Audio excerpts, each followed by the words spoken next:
Hello friends, welcome to my channel. आज हम start करते हैं जीके क्लास 5th। अभी तक हमने जीके की 4 क्लास कंप्लीट कर ली हैं और लास्ट क्लास में हमने स्टडी किया था राइट टू इक्वालिटी आर्टिकल 14 से आर्टिकल 18 तक।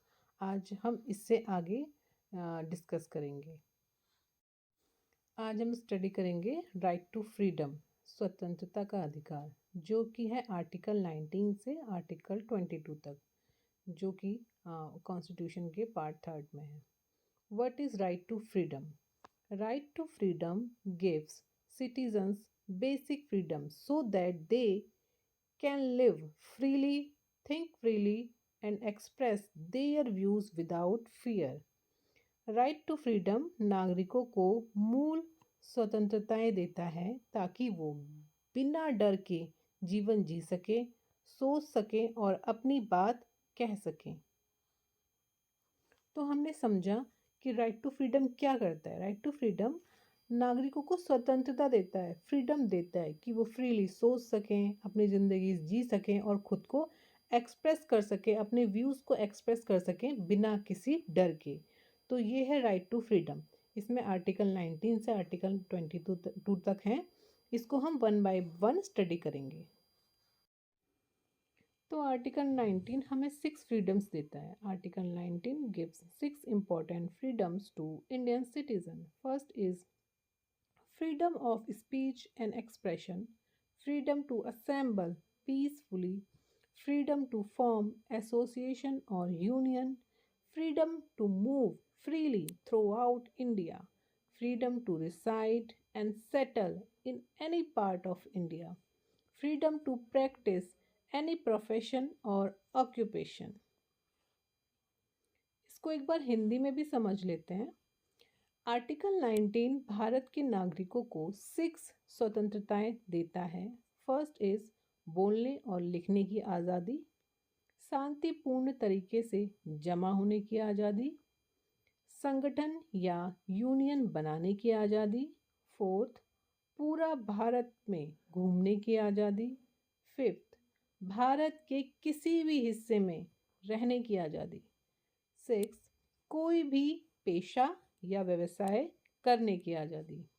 ये आज़ादियाँ पूरी तरह से अनलिमिटेड नहीं हैं। सरकार रीजनेबल रिस्ट्रिक्शन लगा सकती है, जैसे कि लॉ ऑर्डर सिक्योरिटी के लिए। आई थिंक आपको आर्टिकल 19 समझ में आ गया होगा कि हमें कौन से 6 फ्रीडम आर्टिकल 19 के तहत दिए जाते हैं। नेक्स्ट पढ़ेंगे article 20। Article 20 protection in respect of conviction for offence. Article 20 एक तरह से न्याय की स्वतंत्रता है। Article 20 protect a person from unfair punishment. It provides 3 protections. First, no punishment without law. Second, no double punishment for the same offense. Third, no force self-incrimination. एक बार इसको हिंदी में समझ लेते हैं। आर्टिकल 20 व्यक्ति की अन्यायपूर्ण सजा से बचाता है। इसमें 3 सुरक्षा होती है। कानून के बिना सजा नहीं, एक ही जुर्म के लिए 2 बार सजा नहीं और खुद के खिलाफ ज़बरदस्ती गवाही नहीं।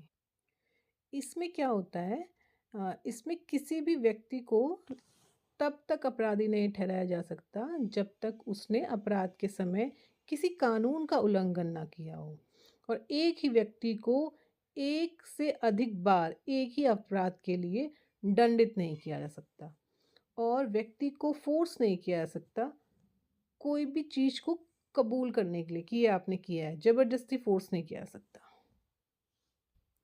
तो ये एक तरह से न्याय की स्वतंत्रता है। नेक्स्ट है article 21 protection of life and personal liberty.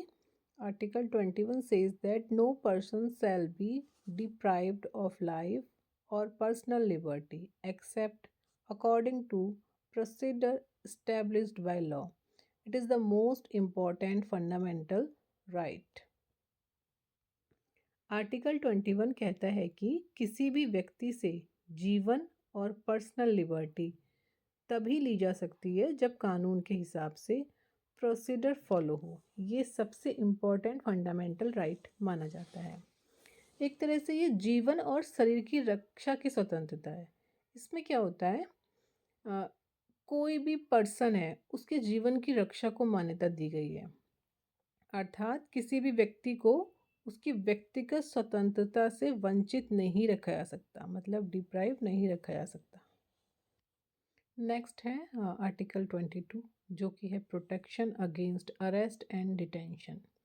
Article 22 gives protection to a person who is arrested, right to know the grounds of arrest, right to consult a lawyer, produced before a magistrate within 24 hours। Hindi में समझ लेते हैं। Article 22 गिरफ्तार व्यक्ति को सुरक्षा देता है। गिरफ्तारी का रीज़न बताना, व्यक्ति से सलाह लेने का अधिकार, वकील से सलाह लेने का अधिकार, 24 घंटे के अंदर मजिस्ट्रेट के सामने पेश करना। बेसिकली आर्टिकल 22 बंदी संरक्षण की स्वतंत्रता है। इसमें जो विदेशी शत्रु होते हैं उनको छोड़कर सभी बंदियों को अधिक समय तक बंदी नहीं बनाया जा सकता। मीन्स उन्हें 24 घंटे के अंदर कोर्ट में प्रस्तुत होना होता है और उसे अपने वकील से परामर्श लेने की और उसके बचाव में बात करने का अधिकार होता है। That is article 22। तो हमने तीनों ही आर्टिकल समझे।